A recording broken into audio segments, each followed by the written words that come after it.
I'm Alice. Last winter, when a snowstorm swept across Michigan and the temperature dropped below 10 degrees Fahrenheit, I wired $6,400 to replace the furnace in my parents' house in the suburbs of Grand Rapids. Right before the pipes nearly froze solid. No one asked me to do it. In fact, they didn't even know the furnace had failed. But I knew. I always knew. That year, my father, Martin, had just recovered from spinal surgery and could barely walk. My mother, Carol, had advanced arthritis, her fingers too stiff to hold a phone for more than a minute. They couldn't get down to the basement to check the system, and my brother Ben was working on music in the garage, meaning he was playing guitar and live streaming riffs that barely got any views. It was also me, the year before, who paid the full $3,890 in property taxes after they forgot and nearly got hit with a penalty. I still remember I was in the middle of a board meeting when Mom texted, "Call me when you have a sec, no rush." That was her code red. I opened the banking app and made the payment before the county flagged their account. I never told anyone about these things. No one knew I had to cancel a trip to Texas just to scrape together money for their car insurance in 2021. No one knew I quietly paid for 3 of Mom's prescriptions over 6 months when her Medicare coverage had issues. I knew those prescription codes better than the pharmacist did. My parents always called me stable. They liked that word like it was a personality trait rather than the result of working nearly 60 hours a week for 12 straight years, never taking more than 2 days off in a row. To them, I was the child they didn't need to worry about. The one who never failed, the one who didn't call crying halfway through the month, the one who didn't burden them, the one who didn't disappoint. I remember Mom once said, "Alice, you're such a blessing. I've never had to lose sleep over you." I smiled and said, "Thanks, Mom," even though in my head I wondered, did she ever stop to ask why she didn't have to?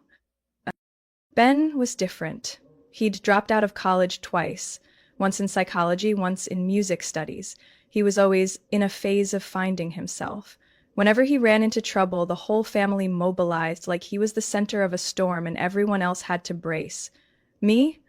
I only came up when a solution was needed. One summer, I visited and found the lawn knee-high. The mower was broken, Dad couldn't fix it, and Ben said he had a guitar wrist strain.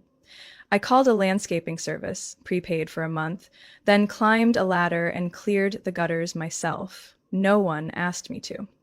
When I got back to Chicago, Mom texted, "The house looks great. Ben must have cleaned up, huh?" I read it and let out a dry laugh. I didn't help to be praised. I helped because it was my home, my family. But over time, I started to wonder, did anyone really see what I was carrying? Or did they only see the things I made disappear? That house. I pulled it back from the brink more than once. But they never named me in their stories of being saved. They just said, "Good thing we have Alice. She's resourceful." Then immediately moved on to talk about Ben's latest idea for a soundtrack to some indie animated film. I stayed silent for years, but something in me started to crack one morning in March when I happened to notice a beige folder on the dining table, and inside it, the quiet confirmation that everything I'd done had never been seen as worth naming. That afternoon, I drove to my parents' house as usual, carrying a bag of prescriptions from Walgreens that I had paid for in advance. 3 types of blood pressure meds for my mom, arthritis medication, and a bottle of multivitamins she always forgot to take. My dad had texted earlier asking if I could help scan some documents for his new insurance application. The printer at their house was ancient, constantly jamming, and he never remembered where the power button was. I didn't think twice when I walked into the dining room and saw a stack of papers laid out neatly on the table, along with a scribbled note from Dad. "Scan all of these. I'm on the phone with Medicare." I sat down and started feeding pages into the machine. A few medical statements, a couple of utility bills, a letter from the bank. Then I saw it. A beige folder, thicker than the rest, sealed and labeled in Mom's handwriting. Will. Notarized copy. I didn't open it right away. I sat there for nearly a minute, staring at the cover, my mind blank. But then, like an involuntary reflex, I pulled it open. I remembered very clearly I had just paid almost $2,500 in property taxes for them last week. 3 months before that, I covered the plumbing repair when the upstairs toilet overflowed into the hallway. I figured if I was old enough to shoulder every emergency, I was old enough to know what they planned for the future. And the truth was this: the entire estate, the fully paid off 3 bedroom house, a savings account worth roughly $118,000, and a life insurance policy, all of it was left to Benjamin D. Harrington, born in 1993, unemployed, currently residing at the same address, this very house. My name appeared just once in the footnotes. We love both of our children equally and trust they will care for one another in the spirit of family. I read that line over and over again. It was polite, it was clean. It didn't say, "We're cutting out our eldest daughter," but it also didn't acknowledge anything I'd done. It felt like writing, "We trust Alice will keep carrying the weight, no reward needed." I don't know how long I sat there. The scanner light kept blinking, the motor humming in the background. I could hear Dad in the living room talking on the phone about deductible limits and coverage caps. I stood up, took the folder, and walked into the living room. Dad looked back and smiled. "You finished scanning?" I held up the will. "What's this, Dad?" His smile disappeared instantly. I had never seen Martin Harrington, who taught U.S. history for over 20 years at the local high school, so silent. He stared at the folder like it was a grenade someone had pulled the pin from. He said, voice dry. "You weren't supposed to read that, Alice." He didn't answer. He sighed and slowly set his phone down. "It's not what you think." Still silent. I wasn't imagining anything. It was in blue ink on white paper, with a notary stamp right there. "I get it," I said, oddly calm. "You and Mom believe Ben needs it more than I do." He looked down. "You're stable, Alice. You've got a good job. You don't need it." "You don't have to say anything else," I cut in. Soft, but final. "I understand. Perfectly." He nodded. "No excuses. No apology." I stepped out onto the porch, where the wooden swing I had assembled the previous spring was gently swaying in the April breeze. That day, I had also called a contractor to fix the collapsing front step. Ben had said he was allergic to sawdust. As always, I had reached for my wallet like a machine that didn't question commands. I sat on the swing, eyes drifting to the backyard. A neighbor's dog barked in the distance. My chest tightened, not from anger, but from emptiness. For the first time in my life, I wondered, if I stopped showing up, would they even notice? The wind brushed through my hair, carrying the soft clink of the wind chime in the corner of the porch. I remembered. I had ordered it from Etsy, a Christmas gift. Ben had given Mom a handwritten card with 3 awkward lines of rhyme. She said she loved both gifts equally. I closed my eyes. There was no more pain in me, only something growing stronger, awakening. I was still sitting on the porch when my mother, Carol, opened the door and stepped out. She was wearing the faded pink cardigan I gave her for Mother's Day 2 years ago, the tag still attached because she had forgotten to cut it off. She didn't say anything at first, just stood there, twisting the sleeve in her hands. I could hear her breathing more clearly than her words. "Alice," she began, her voice so quiet I almost thought I imagined it. I didn't turn around. I let the wind brush across my face in place of an answer. "We didn't mean for you to find out that way," she said, then sat down beside me, keeping just enough distance to avoid meeting my eyes. I didn't respond. No nod, no shake, just silence. "Then he's never had the kind of stability you do," she continued, eyes fixed on the wooden step below us. "He struggles. He's lost. I thought you'd understand that." I clenched my fists, nails pressing into my palms. "You thought I'd understand being erased from my own family's will?" "It wasn't erasure," she said quickly, her voice trembling. "We just believed you wouldn't need as much as he does." "Believed," I repeated. believed the only child who paid for the roof repairs, property taxes, blood pressure meds, wouldn't need anything at all. She turned away. A gust of wind blew her hair across her glasses, and she slowly untangled it, dragging the silence a few more seconds. Finally, she whispered, "Because your father and I co-signed a loan for Ben for an independent animation project." I turned sharply to her. "How much?" She didn't answer. "Mom, I'll ask again. How much?" 35,000. Her voice barely came out. I stood up. A number. Not a guess, not a feeling, not vague favoritism. A real debt, with real dollars, signed by my real parents. And me? I was only there when the fridge short-circuited, when the sink clogged, when the washer stopped mid-cycle. I laughed, not because it was funny, but because the logic echoed perfectly in my head. Ben needs, so he gets. Alice is capable, so she does. I walked down to the lawn, circling the old oak tree where Ben once carved B+L with my car key, while I was napping on the couch. I'd yelled at him for that. My dad said, "He's just a kid." Ben was 21 at the time. I walked back up the steps. Mom was still sitting there, eyes unfocused. "Did you ever stop to ask," I said, voice even, "why I never needed to call mid-month asking for $200 like Ben?" She stayed silent. "Because I'd been cleaning up messes since I was a teenager," I continued. "I didn't choose that role, but every time Ben failed, I patched it up. Every time you needed something done right, I did it." Mom bit her lip, as if wanting to say something but finding no words. "I get it now," I said. "It's not because Ben deserved more. It's because you tied yourselves to him, with that loan, with expectations even you don't believe in. And me? I'm the invisible collateral you assumed would never collapse." A soft sound came from the door. My dad was standing there, one hand on the frame, his face blank with exhaustion. He didn't step outside, just stood like a shadow, witnessing a verdict. "It's not that simple, Alice," he said.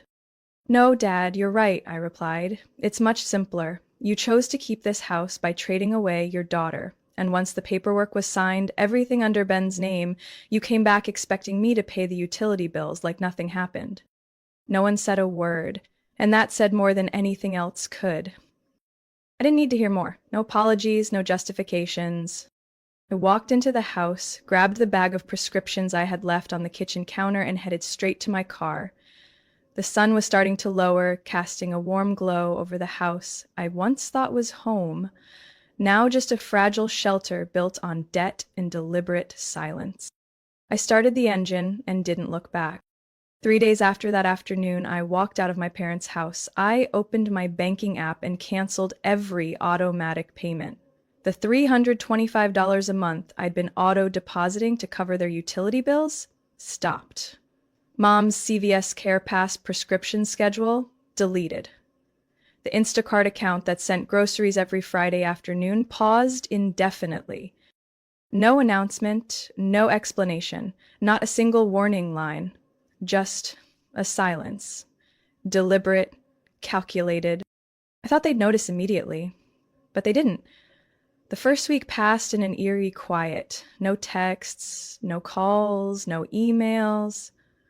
I figured maybe they really did believe I was so stable that I'd reboot like a vending machine after a power cut. On Saturday morning of the second week, while I was having breakfast with a friend at a lakeside cafe, my phone buzzed. A message from Dad. "Alice, the gas bill's higher this month. Can you check the account? See if we're covered?" I set the phone down, didn't reply. In my mind, a familiar voice echoed, "Help, like always." That afternoon, another message came, from Mom. I forgot the low-sodium crackers. Ben didn't remember either. "Are you stopping by Whole Foods?" I didn't open it, left it unread. By week 3, the break in rhythm began to rattle them. This time, Mom didn't include a greeting. "Home insurance is due. You usually send it around this week, right?" I read the message and typed a single line. "Ask Ben. It's his house now." I didn't wait for a response. Didn't wonder what they'd say next. I flipped the phone face down on my desk and returned to my meeting like nothing had happened. That night, while reviewing project notes under the soft yellow light in my 10th floor apartment, the phone rang. Mom. I let it go to voicemail. A minute later, another message popped up. Don't be like this, Alice. We need to talk. But I knew what talk meant. It wasn't conversation, it was recovery. They wanted me to slide back into place. The fixer, the scheduler, the silent backbone. The one who kept the machine running so no one else had to get uncomfortable. The next day, Ben chimed in. Alice, this is getting out of hand. Just help them like you always do. Don't turn this into a drama. I replied with one line. You're the one they chose, so step up and act like it. No reply. I started sleeping better. No waking up at 2 a.m. to a text from Mom asking about a password. No scrolling through their payment due dates before my own calendar. I had breakfast alone, read weekend novels, even planted 2 new basil pots on the balcony, something I kept putting off because I had to run back home and cook dinner for Mom and Dad. A week later, my bank app notified me of a Zelle request. Amount $2,850. Memo. This month's mortgage plus late penalty. Urgent. No greeting, no explanation, not even a please. My tap declined. 3 minutes later, Dad called. I didn't answer.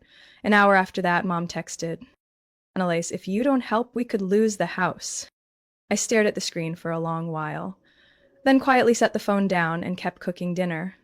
For the first time in years, I cooked just for myself. Not to drop off later, not to freeze for them, not to portion out for anyone else. That night, I stood at my living room window looking out over the city. The soft gold of the streetlights made everything feel still, but inside me, it wasn't stillness. It was change. Not an argument, not a dramatic exit, just withdrawal. A space that had always been filled by duty was finally going quiet, and I let it stay quiet. I thought that after I declined the mortgage transfer, they'd stay silent, but I was wrong. Thursday morning, while waiting for coffee at the cafe near my office, my phone buzzed with a Facebook notification. I rarely used the app, but kept it to follow old community groups and college friends. The screen showed a familiar line. Carol Harrington has updated her status. Curious, I opened it. The first sentence stopped me mid-bite. We've spent our lives loving, raising, and sacrificing for our children, but sometimes even that's not enough. Below was a photo of my mother standing on the front porch, the one where I'd installed the swing, trimmed the lawn, and fixed the gutters in silence. The lighting was soft, evoking sadness, pity. Within an hour, the post had dozens of likes. My aunt on Dad's side commented first. Carol, you're such a wonderful mother. Not every child knows how to appreciate that. A distant cousin I hadn't seen since Thanksgiving in 2012 wrote, This breaks my heart. Kids these days only think about themselves. I hope you find comfort. I scrolled further, and then I saw it. Ben, my younger brother, had reshared the post with the caption, Family isn't a condition, it's a commitment. No matter how tired I get, I'll never give up. Beneath his post was a parade of moral supporters. Ben, you really are the light of that family. You've sacrificed so much. I hope things get better for you and your parents. I read each comment. My eyes locked on the screen, hands cold. These people, they had no idea that their light once pulled $7,000 from our parents' account to fund an animation company with no website, no tax ID. They didn't know who paid the utility bill when our service was shut off in 2019. No one knew, because I never told them. And now, I was the ungrateful daughter. No one asked me anything. No one messaged to fact-check. They swallowed a pre-packaged narrative. The stable daughter had turned her back, and the struggling son was the hero keeping the family afloat. I wasn't angry. I just felt hollow. That night, I opened my laptop, thinking I might post a short explanation, but my hands froze above the keyboard. What would I even say? That I had paid nearly $30,000 over 6 years for debts that weren't mine? That I turned down a job in Austin to stay nearby just in case the water heater leaked again? Those truths, typed out, would only make me look like I was defending myself. And the truth is, I didn't need to prove anything anymore. What I needed was peace. I closed the laptop, turned off the light. But just before bed, a message came in. From Rachel, the cousin I had once been closest to. Are you okay? I don't know exactly what's going on, but I'd like to hear your side if you want to talk. That single message brought tears to my eyes. Maybe not everyone was so easily swept up in a made-up story. Maybe a few people still knew not to rush to judgment.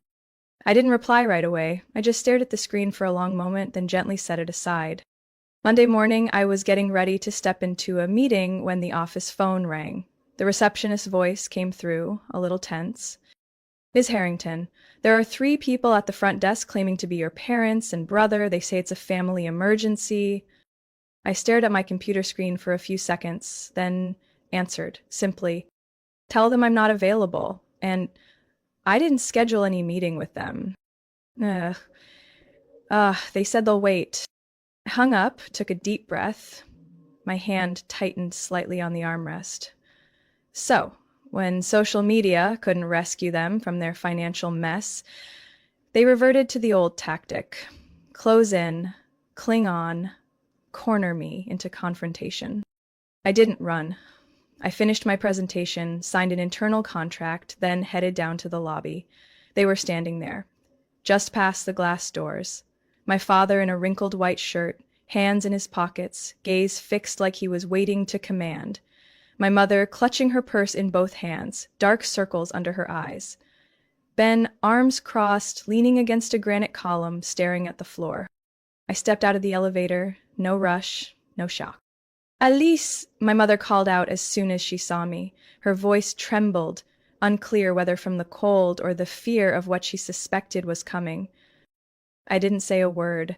I stood 3 steps away, far enough to keep boundaries, close enough to not look like I was hiding. My father spoke first. We need to talk. I looked directly at him. And there's nothing to talk about? He frowned. You'd really let us lose the house over a bruised ego? I tilted my head. And you really thought I'd stand still while being erased from my own family? My mother took a step forward, pleading. Don't be like this, Alice. I know you're hurt, but this wasn't intentional. I gave a soft laugh. Not intentional? Carefully wording the will, signing off on Ben's loan, those were all just accidents? Ben cut in. You're blowing this out of proportion. I never asked for any of this. I didn't even know what they wrote in those papers. I turned to him for the first time in years, not looking away. But you accepted it, didn't you? The assets, the title, the role of selfless son. Ben looked down. My mother gripped her sleeve tightly and repeated, You've always been strong, Alice. We thought you understood. All these years, you've never... I cut her off. Because I'm strong, you thought I didn't need anything. Not to be chosen, not to be thanked. Not to be remembered? My father grew impatient, his tone sharpened. We raised you, sent you to school. Isn't it petty to count debts at your age? I nodded slowly. Then consider everything I've done over the years as settling that tab. I don't owe anything now. My mother's eyes welled up. I looked at her, my voice firmer this time. You didn't lose me when you rewrote the will. You lost me the moment you believed I would never walk away. No one said another word. No tears, no hugs, no negotiations. I stepped back. I have a meeting. This is a workplace, not a stage for family theatrics. I'd appreciate your respect. I turned and walked back inside. The sound of the glass door closing behind me felt like the period at the end of a chapter. 2 months after that confrontation in the office lobby, I got an email from the old property alert system I had once set up for my parents, back when I still handled everything for them. The subject line was crystal clear. Foreclosure notice for 2487 Elmwood Drive. I stared at the screen. Not surprised, not angry, just Confirmation. I didn't need to read further to know what had happened. Ben had burned through it all. They were out, and the house, where I once cleaned gutters, replaced bulbs, fixed doorknobs, was now in the bank's crosshairs. I thought I'd feel pain, but the first sensation was relief. I didn't call, didn't email, didn't try to salvage anything. I didn't reach out to our old lawyer to ask for forbearance. I simply shut the laptop, stood up, grabbed my coat, and stepped out of the apartment. The April streets were soft, the sunlight thin like paper, just enough to warm my cheeks as I walked toward the park. For the next week, messages kept coming. A voicemail from my mother. "We don't know what to do, Alice. They say the house will be sealed off next week. Can you help even a little?" A missed call from my father. No message. Just a sigh cut off halfway. Then Ben, one single text. "Everything's falling apart. You happy now?" I didn't respond. Not because I was happy, but because I was no longer obligated to carry the weight of choices that weren't mine. I still went to work, still grabbed coffee at my usual place, still did my grocery run on Saturdays, and over the weekend I planted a new patch of lavender in the corner of my balcony. My apartment had never been this quiet. No late-night calls, no guilt for turning off my phone on Sundays, no mental checklist of gauze packs for mom or premium coverage payments for dad.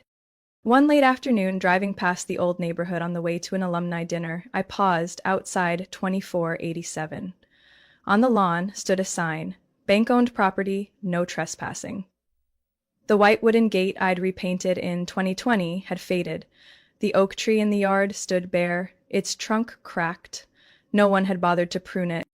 No dog barking, no guitar from the garage, no smell of Mom's Sunday cinnamon waffles. I didn't get out of the car, I just sat there, window rolled down, letting the wind move through my hair. I looked at that house, once my whole world, and felt distant. I had kept that place alive, not with brute force, but with wire transfers, self-denial, nights spent closing reports so the bills could be paid for others. I didn't have to burn it down. I just stopped carrying buckets to the fire. And it collapsed on its own. My phone vibrated in my bag. Another call. Mom. Then Dad. Then a voicemail I didn't open. I didn't need to hear to know what they'd say. I simply silenced the phone, dropped it back into my bag, and pulled away. I drove slowly, as if leaving behind not just an address, but a role I'd been forced to play. No anger, no blame, just curtain call. That night, I sat in my little kitchen, a warm amber light falling over the old wooden table I'd bought at a flea market, a steaming cup of peppermint tea in my hands. I didn't need to be seen to exist. I didn't need a will to know my worth. I had written it, line by line, with silence, with responsibility, with the choice not to return. For the first time in years, I wasn't wearing a watch, wasn't checking a calendar, wasn't scanning my inbox. I just sat there listening to the soft murmur of the city beyond my window, and I knew I was finally free. Alice's story is a clear reminder that sacrifice should never become a lifetime obligation just because of family. When love is weighed against injustice and exploitation, walking away isn't betrayal, it's courage. In real life, if you've ever been seen as the stable one who doesn't need anything, remember, you have the right to be acknowledged, to make choices, and to say no without apology. What do you think of Alice's decision? Was she too cold, or just claiming what she rightfully deserved? Share your thoughts below, and don't forget to follow the channel for more powerful stories about family and life.